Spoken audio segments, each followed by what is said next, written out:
ketika masuk ke dunia riset, ketika teman-teman tidak punya jiwa pengen tahu, memang akan kelabakan. Jadi asah, jadi diasah itu artinya tetap pupuk rasa ingin tahu, pupuk rasa penasaran, pupuk rasa kepo, dengan tujuan untuk kita mempelajari ada rahasia apa di balik itu. Kalau menurut saya sih nggak ada patokan usia ya. Oke. Tapi memang seberapa kenal market. Justru kalau ngelihat zaman sekarang di tahun ini nih, sekarang usia Gen Z yang paling tua tuh umur berapa ya? Kelahiran Gen Z 97 sih Gen Z berarti itu Pak tahun dimulai. Berarti sekitar umurnya 20 8. ya segitulah ya. Iya. Nah, itulah populasi yang lagi banyak. Teman-teman harus baca, harus mempelajari setidaknya minimum fondasi ilmu marketing. Satu. Kedua, ilmu psikolog. Oh. Psikolog di sini kaitannya nanti arahnya adalah consumer behavior. Oke. Behavior ya. Jadi kata kuncinya behavior. Jadi jangan ngebayangin saya nyebut kata psikolog arahnya adalah kesehatan mental, bukan. Ini lebih kepada kepribadian, bukan. Maksudnya psikolog ini adalah psikologi konsumen. Kalau skill dasar kita pastikan lah ya, harus jago Excel, harus jago ini ya, skill itu. Skill yang mulai lebih substansi itu adalah lebih kepada metode statistiknya, itu memang harus dipersiapkan, harus dipelajari. Tapi saya pernah cari di YouTube juga udah banyak itu, memahami metode penelitian random sampling gitu ya, itu udah banyak. Yang lebih challenging bukan di situnya. Jadi kalau tadi untuk ngolah data, yang lebih challenging adalah bagaimana kita tadi mencari tahu makna di balik angka. Kenapa angka ini bicara begitu? Itu yang ternyata kita harus memahami ilmu yang lain tadi. Kalau di ilmu markom, berarti kita harus tahu psikologi orang kan? Karena marketing communication, bagaimana mengkomunikasikan kepada market. Jadi itu esensi dari bagaimana kita harus memahami psikologi. Balia, maaf, orang asli mana sukunya? Saya Jawa. Jawa. Kalau saya marketing director brand gelas ke orang Jawa dengan orang Sumatera bisa beda gaya komunikasi.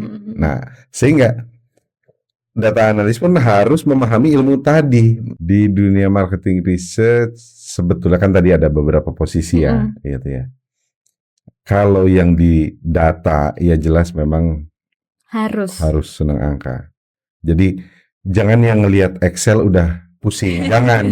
Tapi kalau ada yang seperti itu, saya rekomendasikan tetap ke bagian yang lain, penunjangnya, karena tetap untuk orang yang jago komunikasi kita perlu tadi. Jadi sebetulnya posisi-posisi di perusahaan atau di ini, saya yakin ada yang khusus untuk riset atau menggali insight atau data analis tadi. Saya yakin itu makin banyak. Cuman ada tantangan. Kebutuhannya makin banyak, tapi ada tantangan. Tantangannya apa? Dulu untuk mendapatkan data itu begitu sulitnya. Sekarang relatif sudah banyak dilakukan oleh yang namanya AI. Apakah kita bisa menolak AI? Nggak bisa. Halo rekan Bisadaya, bertemu kembali di podcast Bisadaya episode ke-7. Nah, hari ini kita akan membahas salah satu profesi yang lagi hits banget ya di era digital ini, yaitu terkait dengan marketing research.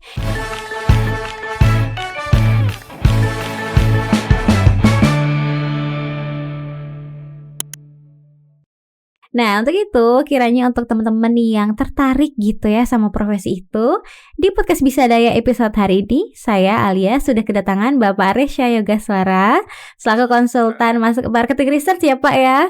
Selamat siang Bapak. Selamat siang, ya Mbak Alia. Sehat Bapak hari ini? Sehat, alhamdulillah. Alhamdulillah, baik. Nantinya kurang lebih selama beberapa menit ke depan, saya dan juga Pak Resya akan sharing ya Pak terkait dengan profesi ini, dan nanti kira-kira apakah akan mendorong minat teman-teman Bisadaya nih yang kiranya punya ketertarikan di market research. Baik Pak Resya, mungkin untuk memulai sharing kita hari ini, Bapak boleh diperkenalkan diri Bapak, latar belakang Bapak seperti apa? Silakan Bapak.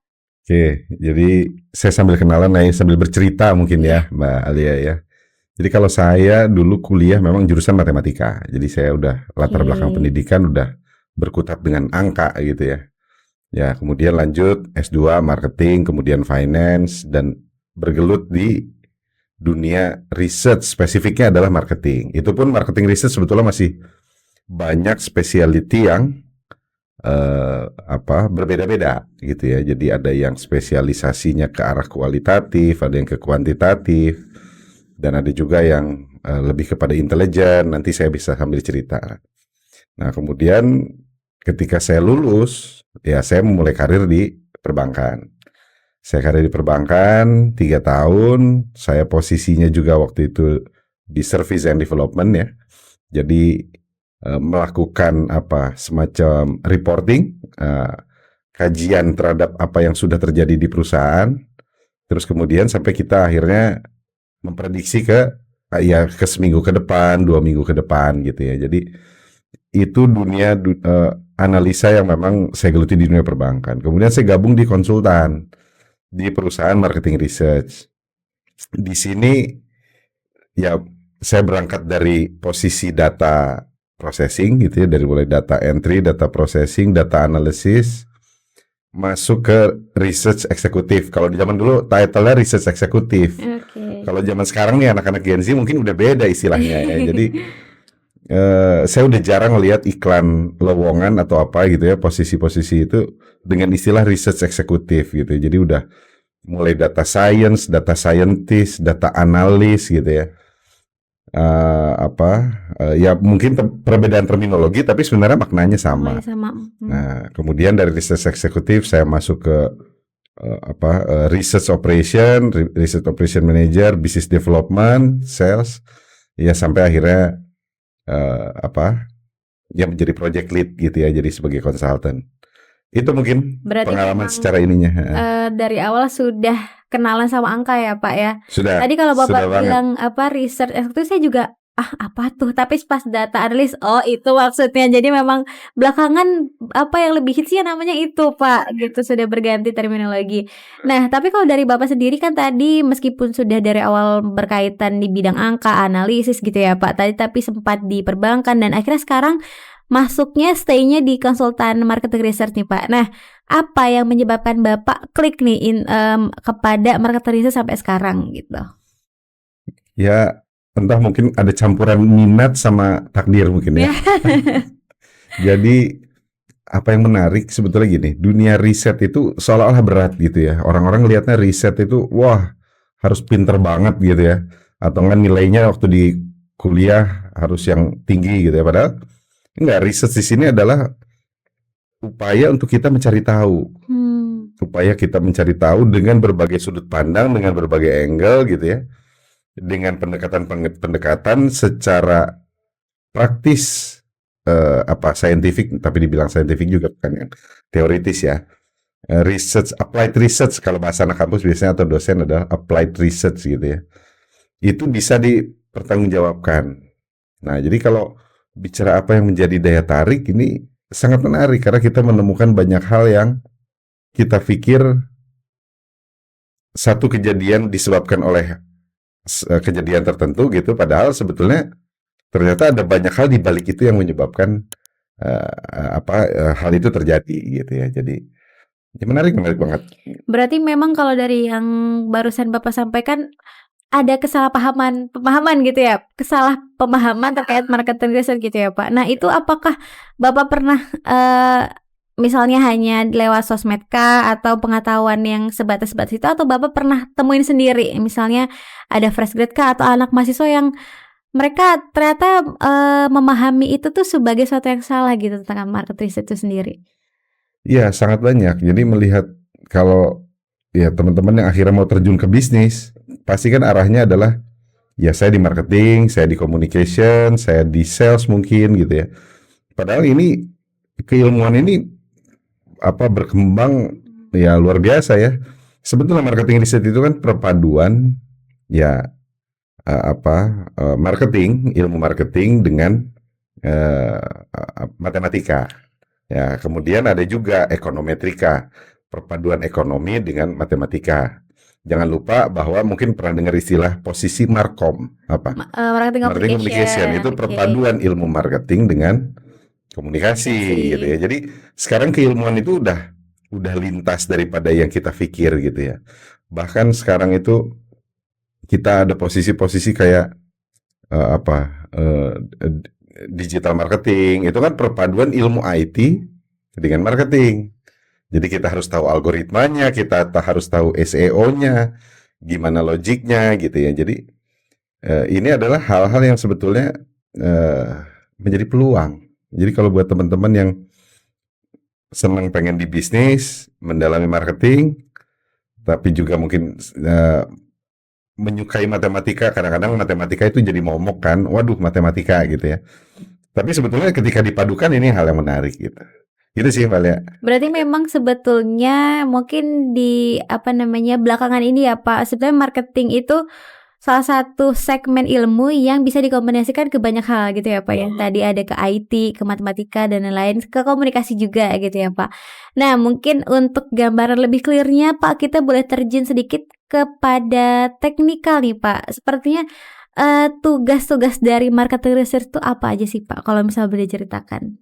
Yang pertama adalah kita harus memahami marketingnya itu sendiri. Marketing itu kan satu peran yang diterapkan di perusahaan gitu ya. Bagaimana menciptakan permintaan. Bagaimana akhirnya produk dan jasa yang kita tawarkan itu bisa ada demand-nya di market. Kan itu yang memang menjadi pijakan awal, sehingga research ini dibutuhkan. Berarti apa yang harus di research? Ketika tadi marketing itu kita sadari betul, marketing itu bagaimana menciptakan permintaan. Permintaan akan apa? Akan produk dan jasa kita. Jadi kalau saya produsen gelas, berarti saya melakukan bagaimana menciptakan permintaan terhadap gelas, kan gitu kan? Nah, apa yang harus di research? Ya, objeknya adalah si marketnya itu sendiri. Nah, jadi marketnya itu dari mulai dia tidur atau bangun tidur sampai dia tidur, ya kita harus kenal. Nah, itu harus kita tanamkan dulu tuh, bahwa poinnya adalah kita harus kenal. Nah, untuk mengenali, wah ini kan mengenali macam-macam nih, yang terlihat, yang tidak terlihat, yang yang besar, yang kecil, yang kelihatan di depan atau yang sebenarnya adanya di belakang. Nah, itulah yang harus kita research. Nah, dengan dasar itu semua tadi, maka kita muncul yang namanya metodologi gitu. Jadi kalau bahasa praktisnya gitu, tapi kalau bahasa saya lagi ngajar dosen, ya kita harus, mungkin Mbak Lia masih ingat latar belakang penelitian, rumusan masalah, tujuan penelitian, landasan teori, tujuan penelitian, metodologi penelitian. Nah, itu kan hal-hal yang sebetulnya saya yakin udah jadi makanan teman-teman para fresh graduate. Cuman itu bahasa teori, makanya tadi saya bahasa praktis. Bahasa praktis, intinya kita harus kenal. Poinnya di situ. Kalau kita nggak kenal, ya kita cari tahu. Kalau bahasa anak sekarang ininya gampangnya apa? Kepo. Sebenarnya research itu harus punya jiwa kepo gitu. Kita harus cari tahu kenapa dia begini ya. Kita cari tahu gitu. Berarti kalau misalnya berarti kan tadi Pak harus ada kepo dan penasaran ya Pak. Nah, artinya apakah orang yang memegang peran ini tuh harus tertarik nih, harus punya minat tinggi terkait dengan apa yang dia research gitu? Harus. Karena kita bahkan mencari yang namanya insight. Mungkin ini kata-kata yang sering diucapkan nih. Insightnya gimana gitu. Padahal insight itu adalah sesuatu yang sulit terlihat dan sulit dibaca ketika kita lugas. Contoh nih, Mbak Lia. Saya bisa bikin kue. Saya bisa bikin brownies dah. Saya kasih ke Mbak Lia. Mbak Lia cobain browniesnya. Ketika saya tanya, enak apa? Jawabannya apa reaksinya? Enak sih. Orang Indonesia kan begitu. Apakah real beneran suka atau enggak, pengen beli atau enggak kan? Ini saya harus bisa baca nih. Saya harus memahami mimik wajahnya Mbak Alia nih gitu ya. Terus kemudian bener dia suka atau enggak. Makanya kalau pemain kuliner biasanya tahu kalau mau ngecek satu restoran itu enak bener atau enggak, lihat piring bekasnya konsumen. Oh, habis atau enggak? Soalnya kalau ditanya orang Indonesia apa? Budaya Timur. Nggak enak. Iya. Iya siap. Wah top. Wah boleh nih, gitu kan? Jadi kalau pernah dapat pertanyaan survei, apakah Anda sangat setuju? Poinnya 5 kan? Sangat setuju, biasa atau apa? Ragu atau apa ya? Tengah-tengah ya? Tidak setuju, sangat tidak setuju. Orang Indonesia dikasih kuesioner itu cenderung yang tengah. Aman Pak, posisi aman soalnya. Aman. Mau gado-gadonya pedes apa enggak, sedang kan gitu kan. Orang Indonesia senangnya main yang tengah gitu. Jadi berbeda dengan market di Singapura, India, Malaysia, mereka cenderung ekstrim. Oke. I like it atau I don't like it kan gitu aja. Jadi ekstrim kanan kiri udah kelihatan tuh polanya.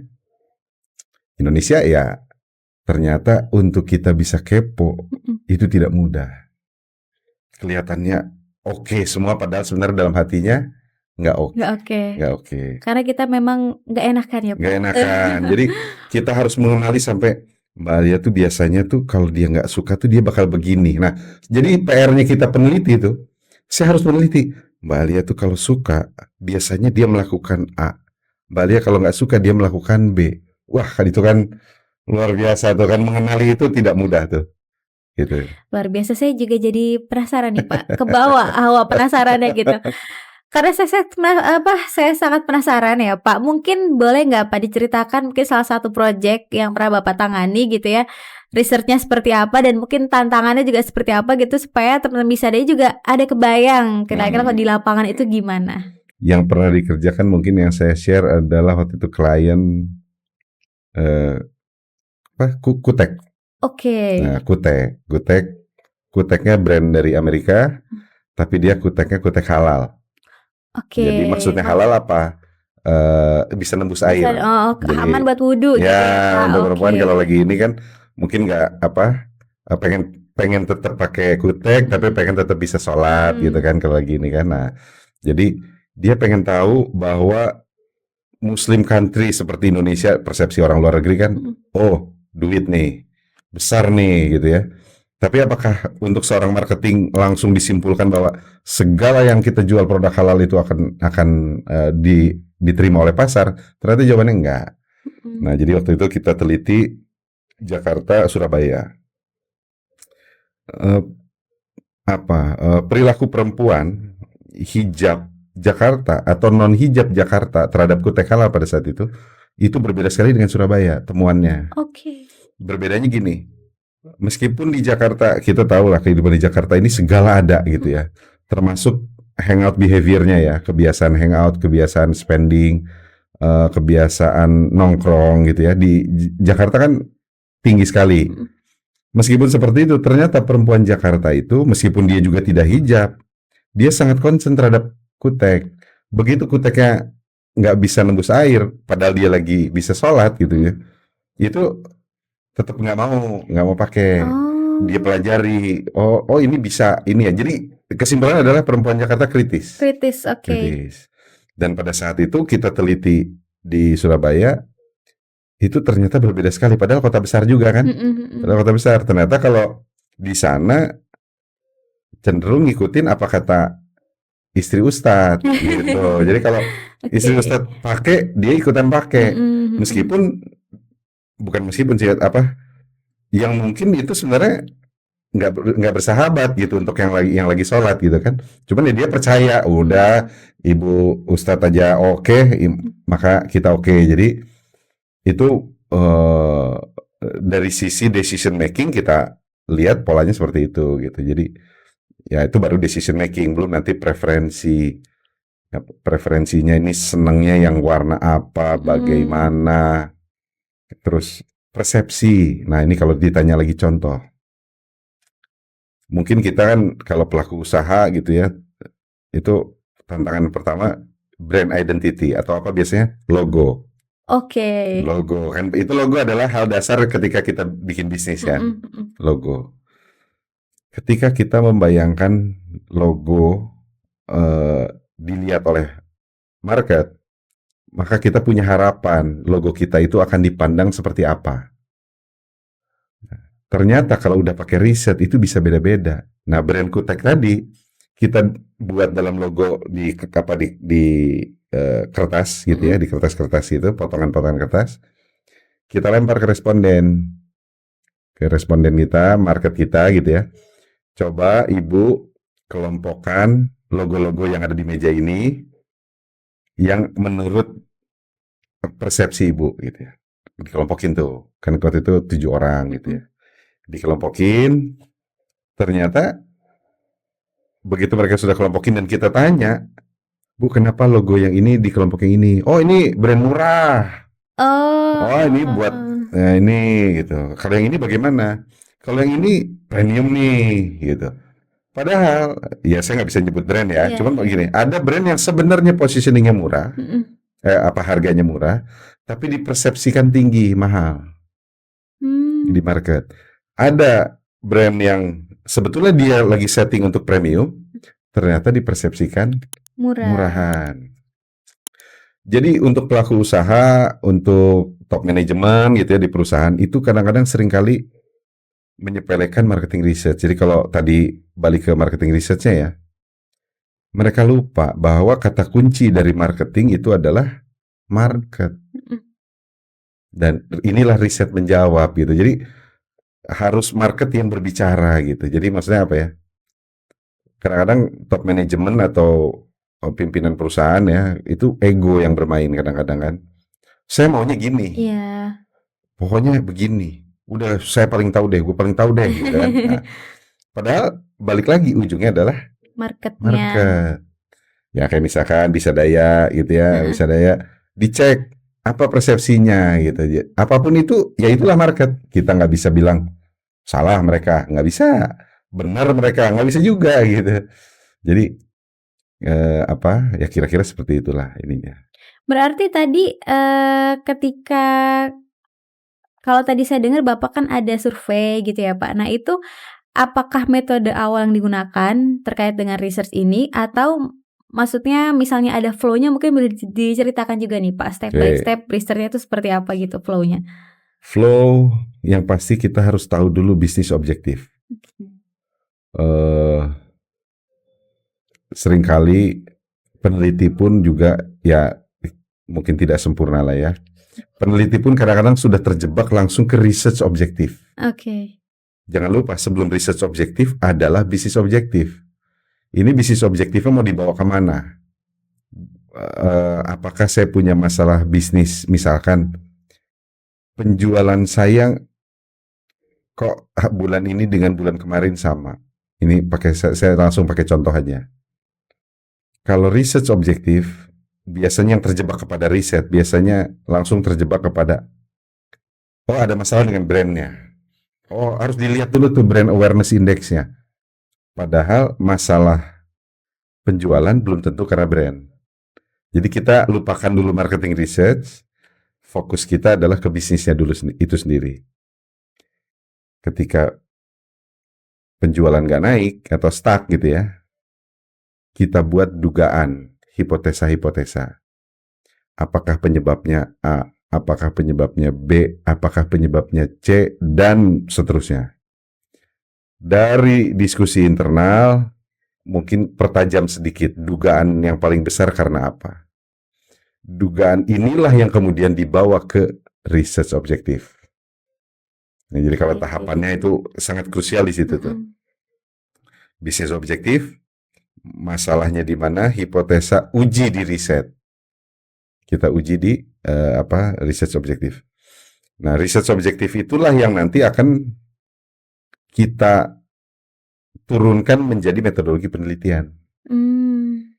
Kalau di situ sudah salah atau yang di bisnis objektif udah nggak tepat, itu ke bawahnya nggak guna. Sayang, bisa saja sih melakukan penelitian gitu ya, dengan ini, ya cuman habis waktu, habis tenaga, habis duit. Kan penelitian mahal loh, ini aku harus bilang penelitian mahal. Jadi sayang gitu ya kalau nggak tepat. Jadi research objektifnya kita akhirnya tahu, baru kita uji. Jadi kayak misalkan tadi penyebabnya sales kenapa nggak naik? Oh ceritanya salah satunya adalah karena market membeli produknya kompetitor. Oke, misalnya ini kan aku pakai case tadi ya, kompetitor. Berarti dugaannya apakah produk kualitas kita lebih jelek daripada kompetitor? Nah itu kan pertanyaan-pertanyaan penelitian tuh. Nih kalau bahasa kampus pertanyaan penelitian kan gitu ya. Nah, apakah harga kompetitor bisa memang lebih murah, dan karena itu market menyukai produk kompetitor, masa cuma karena lebih murah doang gitu ya. Kadang-kadang pertanyaan itu ada. Dua penelitian itulah yang kemudian dibawa ke metode penelitian. Oke. Metode ada kuantitatif, ada kualitatif. Ini lagi kita fokuskan lagi.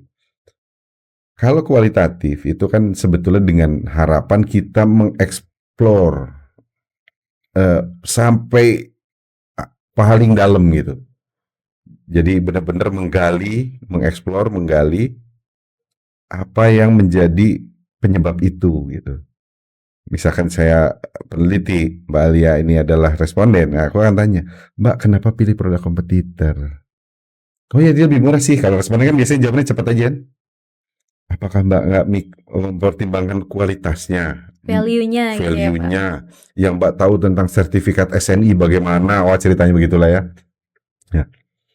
Jadi kualitatif itulah metode yang bisa menjawab kedalaman itu, bobotnya tadi. Nah, begitu terjawab, dilanjutkan dengan kuantitatif. Nah, kuantitatif buat apa? Buat mengukur seberapa banyak, seberapa luas, seberapa kuat tarikannya gitu ya, dampaknya. Jangan-jangan ya dengan populasi Jakarta 10 juta orang, 12 juta orang gitu ya. Ternyata yang begini sebenarnya cuma 5 orang gitu kan. Jadi no value juga buat kita melakukan perbaikan strategi marketing kan di situ. Nah, dari situ baru setelah kita lakukan metode penelitian, kita pikirkan metode di lapangannya. Kenapa di lapangan ini penting? Karena salah metode lapangan, metode data collection namanya, metode mengambil jawabannya, itu bisa beda makna juga. Kayak tadi contohnya, saya bisa bikin brownies. Kalau saya pengen survei ke Mbak Alia, bagaimana terhadap brownies buatan saya ini, kalau saya pakai kuesioner, saya nggak percaya hasilnya. Karena nggak terbaca sepenuhnya ya, Pak ya? Iya, karena banyak hal yang sebetulnya ini sifatnya harus observasi dan mungkin ngobrol secara mendalam. Itulah gunanya juga konsultan. Karena kalau produsen yang nanya, pasti jawabannya apa? Enak. Saya yang bikin kue kan? Saya tanya Mbak Lia, jawabannya apa? Enak. Tapi kalau yang bikin bukan saya nih, yang bikin orang lain nih, saya yang tanya, Mbak Lia, browniesnya enak gak? Kalau yang nanya bukan orang yang bikin gimana? Baru sih bisa jujur nih. Baru kebuka. Baru kebuka. Jadi baru kebuka. Menurut saya sih agak ini gitu kan. Coba kalau dia bisa giniin dikit. Nah, jadi banyak juga kadang-kadang pelaku usaha melihat bahwa independensi yang nanya itu ternyata punya bobot penting gitu. Jadi itulah yang tadi menjadi bagian dari metode di lapangannya bagaimana, teknisnya bagaimana. Mudah-mudahan simpel ya. Tergambar, jadi saya juga punya beberapa pertanyaan lanjutan ya, Pak. Boleh dong. Tadi terkait yang segmen pertama, Pak, untuk yang bisnis objektif itu kan memang ibaratnya permulaan ya, Pak, ke arah nantinya yang di-risk akan seperti apa gitu. Nah, berarti di poin itu pun sudah ada decision making-nya ya, Pak, terkait dengan apa yang mau kita riset gitu. Oke. Jadi permasalahan bisnis isunya nih, bisnis isu, bisnis objektif, kita harus punya dugaan dulu. Dugaan dulu. Ini dugaannya apa? Soalnya kalau nggak punya itu, takutnya terlalu besar dan terlalu luas. Ya kecuali Mbak Lia punya banyak waktu, banyak uang, banyak tenaga, nggak apa-apa. Cuman kita kan hidup, kita dihadapkan pada masalah itu kan. Ya sama, efektif mungkin gitu. Iya, sama kayak metode ceritanya nih, ini sering menjadi contoh yang saya sampaikan kepada masyarakat, ke klien, ke teman-teman. Ceritanya Mbak Lia ini bisnisnya adalah bisnis celana panjang. Kalau Mbak Lia ini adalah pemilik brand celana panjang, mau bikin ukuran berapa? Panjangnya. Benar juga. Nah, itu pertanyaan kan? Iya. Nah, berapa ukuran yang besar, kecil, sedang, kecil gitu kan? Sekarang kita kaitkan dengan penelitian. Cara paling ideal itu adalah yang namanya metode sensus. Oke. Sensus itu 100%. Jadi Mbak Lia harus ketok pintu rumah se-DKI Jakarta. Itu di kanvas rumah, ketok, ukur tinggi badannya. Satu-satu. Ukur dari pinggang ke bawah. Cuman berapa orang itu? 12 juta penduduk Jakarta. Kayaknya kan nggak mungkin. Nggak mungkin. Sampai tua baru selesai Pak kayaknya. Kalau perlu lebih cepat berarti butuh berapa banyak uangnya. Negara aja belum tentu mau lakukan itu kan. Apalagi kita pengusaha. Nah itulah sensus. Setelah sensus ada yang namanya metode sampling. Ini yang sangat umum dan sangat favorit menjadi para peneliti. Kita mengambil sampel, tinggal samplingnya ini ada yang random sampling murni, ada yang samplingnya juga di clustering dulu. Oh, saya cluster dulu nih, perempuan, laki-laki, dari perempuan di sampling, laki-laki di sampling gitu ya. Atau cluster berdasarkan usia, misal, oh usia balita sampai 15 tahun, saya ambil sampel sekian gitu ya. Atau balita dari 15 sampai SMA atau kuliah, mungkin udah nggak nambah lagi tinggi badan ya, sekian gitu ya. Itu baru menggunakan metode sampel. Nah, secara applied research ada satu metode lagi dengan melakukan secondary study plus intelligence. Itu kita bertanya kepada orang yang kerjanya tiap hari ngukur tinggi badan. Tahu nggak profesi yang tiap hari ngukur tinggi badan? Banyak sih kayaknya Pak, yang di kesehatan ya, Puskesmas. mungkin. Kemudian biasanya di wahana-wahana juga ada tuh Pak ya, tinggi badan untuk masuk ke wahananya. Terus apa ya? Tukang jahit. Oh iya betul. Jadi kalau kita tanya ke 30 tukang jahit, kita tanya 30 perawat, mungkin sudah tergambar berapa rata-rata tinggi badan orang Jakarta. Itu pun masih mungkin, error masih ada. Tapi setidaknya itu menjawab hal-hal yang tadi galau. Wah, berapa duit penelitiannya? Berapa lama nih researchnya? Udah lama, ngabisin tenaga, ngabisin duit lagi kan gitu. Gitu. Oke. Nah, tadi kan dari semua prosesnya cukup panjang ya Pak, dan ada banyak juga tahapan-tahapannya. Nah, kalau misalnya pertanyaan saya Pak gitu, apakah itu semua dilalui oleh satu marketing research atau ada pembagiannya gitu? Misalnya Bapak pegang bagian apa, Anda ada tim lain yang pegang apa, atau memang seorang marketing research harus memahami seluruhnya gitu? Kalau teknis tadi pembagian orangnya, satu memang konsultannya yang jadi project lead. Dia yang memimpin, dia yang harus memahami substansi dan nyawanya. Jadi atas permasalahan ini bisnis objektifnya, isunya, objektif researchnya harus nempel di kepala dan badan dia nih. Nanti dia terjemahkan ke tadi kalau bahasa zaman kita di perusahaan marketing research itu research eksekutif, tapi intinya sebetulnya adalah eksekutornya lah. Eksekutornya yang membreakdown dari pertanyaan penelitian itu harus ada pertanyaan apa yang bisa menjawab. Ya kayak tadi kan, ternyata untuk menggali brownie saya aja saya akan berpikir keras. Pertanyaan apa yang saya keluarin? Salah pertanyaan bisa salah jawaban. Salah jawaban salah nyusun strategi nanti.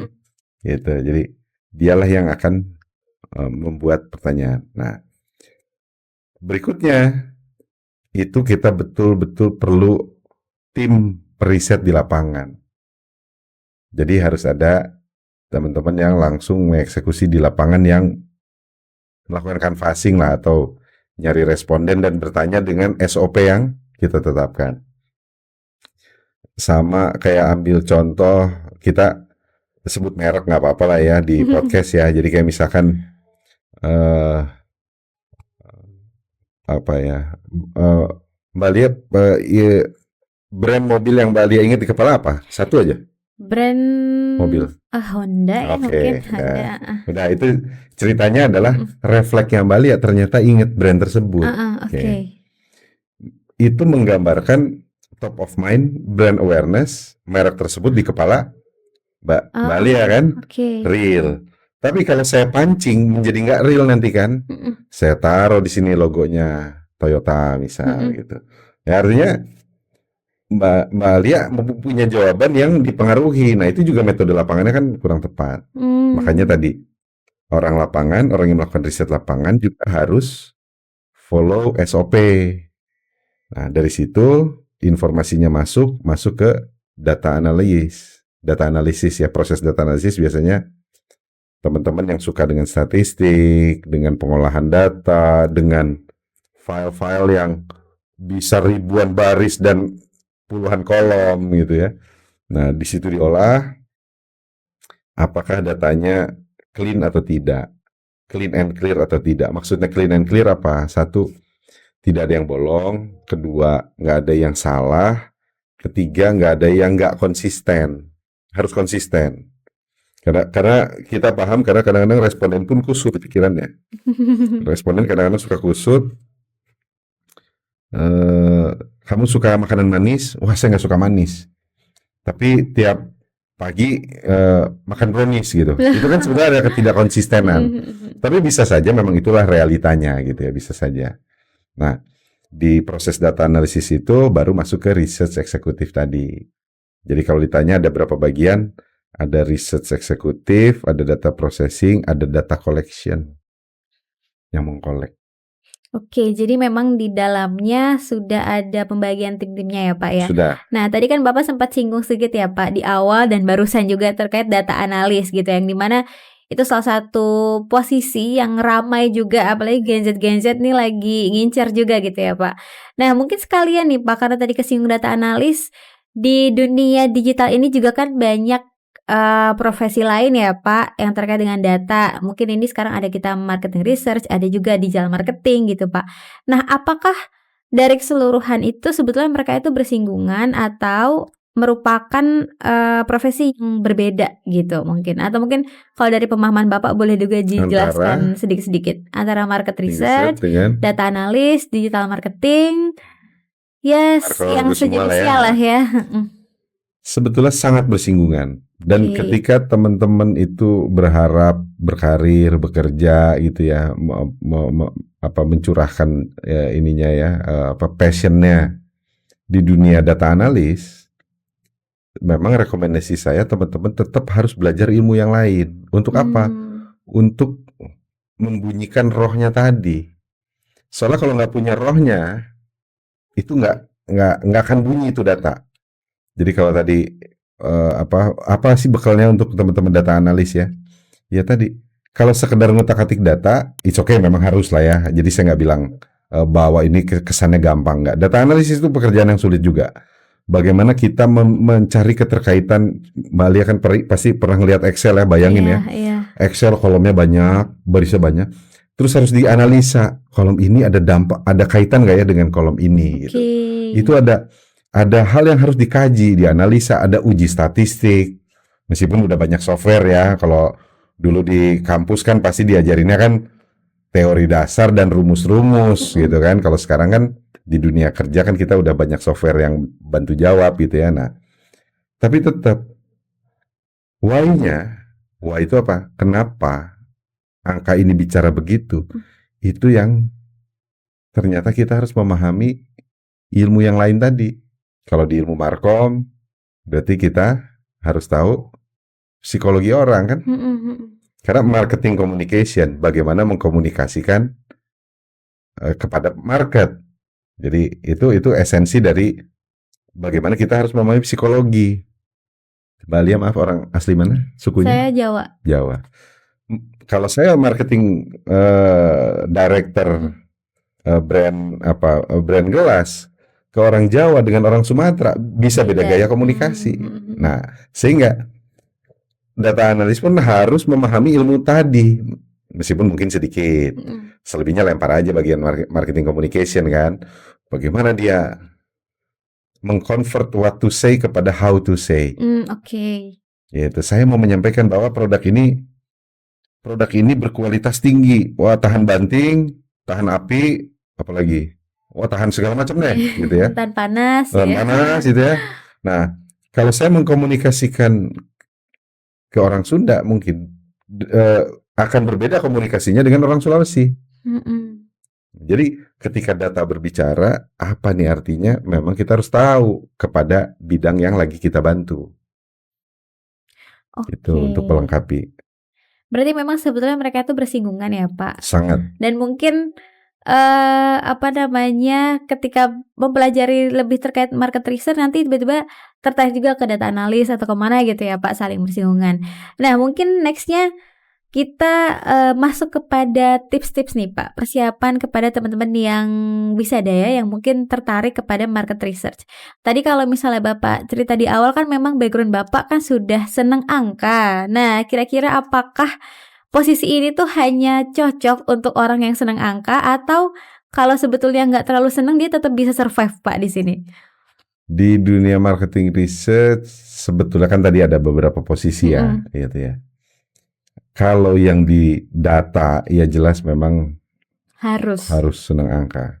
Jadi jangan yang ngelihat Excel udah pusing, jangan. Tapi kalau ada yang seperti itu, saya rekomendasikan tetap ke bagian yang lain, penunjangnya. Karena tetap untuk orang yang jago komunikasi kita perlu tadi. Makanya kalau di metode kualitatif itu ada yang namanya moderator FGD. Oke. Jadi moderator FGD itu bukan berarti jago ngomong loh. Ini juga harus dipahami nih. Jadi moderator itu ibarat jago menggali. Ini tidak mudah. Jadi moderator atau periset di lapangan gitu ya yang mencari. Ini kadang-kadang suka salah tafsir gini. Wah, gue nggak bisa ngomong orangnya. Memang kita nggak perlu orang jago ngomong. Yang kita perlukan adalah orang jago menggali informasi. Karena riset itu is about kepo kan. Iya, saya pengen tahu Mbak Alia lebih dalam. Saya nggak perlu jago ngomong. Saya mungkin jago observasi. Oh, bahasa tubuhnya Mbak Alia begini. Oh, Mbak Alia nih kalau begini. Oh, ini begini. Saya pancing dikit pakai pertanyaan A. Mbak, ini begini. Oh, ternyata jawabannya ini. Jadi saya suka pakai analogi menyusun puzzle. Oke. Punya game puzzle kan? Iya. Nah, pertanyaan saya ketika ini berserakan nih, belum dimulai nih. Mau mulai dari mana? Biasanya dari pojok-pojok ya. Biasanya dari pojok-pojok. Intinya tidak ada rumusnya. Iya. Mulai aja dari yang ketemu. Itulah riset. Akhirnya kita hubungkan. Mbak Alia orang Jawa, Mbak Alia umurnya ini, Mbak Alia adalah seorang host, Mbak Alia adalah ini, Mbak Alia ini. 3 bulan saya kenal Mbak Alia, nanti saya bisa nebak isi kepala Mbak Alia. Ibaratnya gitu loh. Kalau kita preset itu bagaimana sampai akhirnya kita dapetin semua variabel-variabel tadi ya, puzzle-puzzle tadi. Jadi nggak usah terpaku dengan kata-kata research, data analis gitu ya. Khusus di bagian itu jelas, jangan yang dikit-dikit sakit perut atau pusing atau tiba-tiba nguap hanya ngelihat Excel gitu. Masih ada posisi lain gitu. Berarti tetap coba cerminkan lagi ke dirinya, minat gak sama angka ya Pak? Ya, untuk aman gak? ya. Nyaman gak gitu ya Pak untuk ini? Tapi kalau kata-katanya research sebetulnya tidak hanya angka. Oke. Gitu, masih ada yang lain. Tapi kenal sedikit pasti ya Pak ya? Pasti terpapar lah ya gitu. Oke, nah kalau misalnya ngomongin kesempatan ya Pak, peluang mereka untuk bisa terjun ke posisi ini, dunia ini, kira-kira mereka bisa mulainya dari mana nih Pak? Apakah dari magang kah? Atau mungkin langsung masuk ke entry level kah? Atau apa kalau saran dari Bapak terkait industri ini? Kalau konteks zaman sekarang sih kayaknya langsung kayaknya ya, ini juga saya ngomong nggak punya data nih. Tapi saya melihat dari sekeliling observasi perbedaan zaman dulu dengan sekarang. Zaman dulu itu awareness atau kebutuhan gitu ya akan data, akan riset itu masih rendah. Sekarang udah meningkat. Perbandingan negara maju dengan negara berkembang kayak Indonesia yang sedang bergerak menjadi negara maju, anggaran riset and development, anggaran penelitian itu masih lebih rendah. Artinya ketika kita bergerak ke negara maju, kita akan makin melek riset. Nah, jadi sebetulnya posisi-posisi di perusahaan atau di ini saya yakin ada yang khusus untuk riset atau menggali insight atau data analis tadi. Saya yakin itu makin banyak. Cuma ada tantangan. Kebutuhannya makin banyak, tapi ada tantangan. Tantangannya apa? Dulu untuk mendapatkan data itu begitu sulitnya. Sekarang relatif sudah banyak dilakukan oleh yang namanya AI. Apakah kita bisa menolak AI? Nggak bisa. Ini tekanan digital ini kan kencang ya, kencang. Artinya bagaimana kita menggali, bagaimana kita mencari tahu dengan tetap memanfaatkan teknologi, yaitu menggunakan AI untuk membuat kita meneliti lebih dalam dan lebih lanjut yang AI tidak bisa menjawab, gitu kan. Ya gimana juga itu mesin, kita human kan gitu. Nah sehebat-hebatnya mesin, kita yakin aja kita lebih hebat, gitu kan. Kita yang ngoperasiin ya Kita Pak. yang ngoperasiin gitu. Nah, itu benar-benar terjawab. Berarti memang kalau dari pandangan Bapak nih ke depan peluangnya akan semakin banyak sebetulnya Semakin ya banyak, Pak ya sangat. untuk para fresh grad yang mungkin tertarik di sana.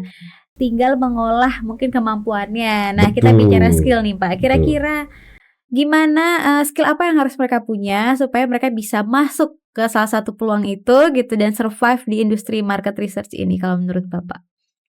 Secara skill kalau saya ngelihatnya ya pasti kan kalau skill dasar kita pastikan lah ya harus jago Excel, harus jago ini ya. Skill itu. Skill yang mulai lebih substansi itu adalah lebih kepada metode statistiknya, itu memang harus dipersiapkan, harus dipelajari. Tapi saya pernah cari di YouTube juga udah banyak itu memahami metode penelitian random sampling gitu ya, itu udah banyak. Yang lebih challenging bukan di situnya. Jadi kalau tadi untuk ngolah data yang lebih challenging adalah bagaimana kita tadi mencari tahu makna di balik angka. Ini yang lebih sulit. Makanya tetap kalau tadi pertanyaan skill apa yang harus dipersiapkan, teman-teman harus baca, harus mempelajari setidaknya minimum fondasi ilmu marketing. Satu. Kedua, ilmu psikolog. Psikolog di sini kaitannya nanti arahnya adalah consumer behavior. Behavior ya. Jadi kata kuncinya behavior. Jadi jangan bayangin saya nyebut kata psikolog arahnya adalah kesehatan mental, bukan. Ini lebih kepada kepribadian, bukan. Maksudnya psikolog ini adalah psikologi konsumen. Jadi kebiasaan. Mbak Adia udah sarapan? Sudah. Sudah. Berarti punya kebiasaan sarapan dulu, gitu kan? Tapi kan ada juga orang-orang yang mungkin kebiasaannya ternyata nggak sarapan dulu. Jadi kalau nggak sarapan dulu, mungkin kalau saya pemain makanan, kalau kebiasaan orang Indonesia nggak sarapan dulu atau sambil di jalan atau udah nyampe kantor, mungkin saya akan bikin roti, saya akan bikin croissant gitu kan. Tapi kalau kebiasaan masih sarapan dulu, mendingan saya bikin nasi uduk. Nah ini kan udah beda strategi gitu kan. Nah memahami psikologi konsumen ini yang mau sehebat apapun, mau dia dosen, guru besar ini pasti kesalip oleh market. Marketnya bergerak terus soalnya. Kita belajar nggak belajar terus masalahnya kan. Jadi itu yang kita harus pelajari. Berarti kembali mereka nggak hanya cukup dengan technical skill ya Pak seperti Excel tadi, nggak cukup. tapi analisisnya justru yang harus ditingkatkan juga ya Pak. Karena apalagi kalau market itu kan bergerak terus ya Pak. Setiap tahun mungkin ada yang berbeda, ada tren-tren baru gitu ya Pak ya. Luar biasa. Nah, kalau misalnya menurut Bapak nih untuk posisi market research ini sebetulnya apakah memungkinkan diisi fresh grad yang memang betul baru, betul-betul belum ada pengalaman yang yang cukup gitu, atau harus sebetulnya ini tuh hanya bisa diisi oleh orang-orang yang udah punya pengalaman banyak lah gitu kalau menurut Bapak? Kalau menurut saya sih nggak ada patokan usia ya. Tapi memang seberapa kenal market. Justru kalau ngelihat zaman sekarang di tahun ini nih, sekarang usia Gen Z yang paling tua tuh umur berapa ya? Kelahiran 97 sih Gen Z itu Pak dimulai. Berarti sekitar umurnya 28. Ya segitulah ya. Nah, itulah populasi yang lagi banyak. Untuk orang-orang yang sekarang di umur 45 ke atas, memahami isi kepala Gen Z itu udah sulit nebaknya. Kalau zaman dulu kan begini kan, orang tua kita masih bilang gitu. Zaman dulu abis ini tuh ya ini gitu ya. Sementara yang tahu marketnya ternyata market itu senengnya begitu gitu ya. Karena saya juga berpikir kan, nih saya ngelihat anak saya gitu ya. ini kenapa dia abis ini dia begini ya? Tapi dia nggak ada masalah tuh dengan itu gitu. Sebenarnya saya kalau abis ini nggak mau begitu gitu ya. Nah, jadi balik lagi ilmu di situ yang terus bergerak ya, tidak menjadi pijakan bahwa saya yang senior pun tetap merasa ada yang nggak belum diketahui gitu ya. Iya, tetap saya pun nggak tahu gitu. Mungkin kalaupun pertanyaannya tadi apakah entry level bisa gitu ya. Kalaupun mungkin punya tantangan kepada referensi case study-nya. Oke. Ya, mungkin referensi rujukan di kepalanya masih dikit, namanya juga baru kan gitu. Berarti memang sebetulnya case-nya itu bukan ibaratnya case-nya itu bukan secara umum kemampuan orang ini ya Pak, tapi justru karena tadi marketnya berbeda dan mungkin yang dia tangani juga beda, jadi case-nya memang spesifik ke masing-masing yang dialami gitu ya Pak. Oke, luar biasa. Nah, ini sebetulnya hal baik ya Pak untuk para fresh grade karena meningkatkan peluang dan juga motivasi mereka harusnya karena kalau memang mereka bisa cepat belajar ya Pak, terus punya kemampuan pengetahuan yang luas juga terkait banyak tentang market, mungkin mereka bisa salah satunya yang jadi unggulan gitu ya Pak, masuk ke industri ini. Nah, mungkin terakhir Bapak, boleh dari Bapak diberikan tipsnya Pak, pesannya untuk para fresh grade dan juga teman-teman Bisa Daya yang mungkin mau lagi atau mungkin lagi persiapan diri masuk ke industri ini. Silakan Bapak. Secara untuk posisi market research ya. Iya, untuk market research. Punya jiwa kepo, punya jiwa penasaran, punya jiwa pengen tahu, itu harus dipupuk. Tapi jangan kepo nggak jelas ya. Artinya gini, ketika mungkin teman-teman lagi nge-scroll gitu ya, ngelihat stories di berbagai sosial media, sambil ngelihat sambil dihayati. Kenapa orang ini bikin kontennya kayak gini? Kenapa? Apa yang ada di kepala yang buat? Itu juga bagian dari riset. Saya kalau jalan pakai mobil ngelihat billboard itu saya amatin. Kenapa perusahaan ini bikinnya begini? Apa yang ada di kepala dia? Apakah dia ngelihat marketnya seperti ini? Nah, jadi kalau tadi tips dari saya ya, ketika masuk ke dunia riset, ketika teman-teman tidak punya jiwa pengen tahu, memang akan kelabakan. Jadi asah. Jadi diasah itu artinya tetap pupuk rasa ingin tahu, pupuk rasa penasaran, pupuk rasa kepo, dengan tujuan untuk kita mempelajari ada rahasia apa di balik itu. Nah, kalau udah punya jiwa itu di posisi ini, rasanya akan sustain, ya bertahan dan bisa unggul. Itu dari saya mungkin. Oke, berarti itu satu kata kepo ya Pak. Berarti kepo sepenting itu ya Pak. Di dunia riset penting banget. Wah, luar biasa. Saya juga jadi banyak kepo ke depannya begitu ya, untuk membantu karir saya mungkin ke depannya Pak. Baik, teman-teman Bisa Daya, jadi bisa dicek lagi apakah Anda sudah cukup kepo sampai saat ini atau masih kurang kepo gitu ya, untuk bisa terjun dengan lancar di posisi market research ini. Nah, itu dia diskusi kita di podcast Bisa Daya episode ke-7 ini dengan Pak Resya siang hari ini yang sudah ngasih banyak banget info dan juga insight ya. Tentunya tips juga untuk teman-teman nantinya bisa mengembangkan karirnya di posisi market research. Sebelumnya terima kasih banyak Pak Resya atas waktu dan juga insight-nya. Siap, Melia. Semoga bisa bermanfaat untuk teman-teman nantinya. Nah, itu dia. Terima kasih banyak teman-teman. Jangan lupa kita bertemu kembali di episode selanjutnya di podcast Bisa Daya. Dadah, terima kasih.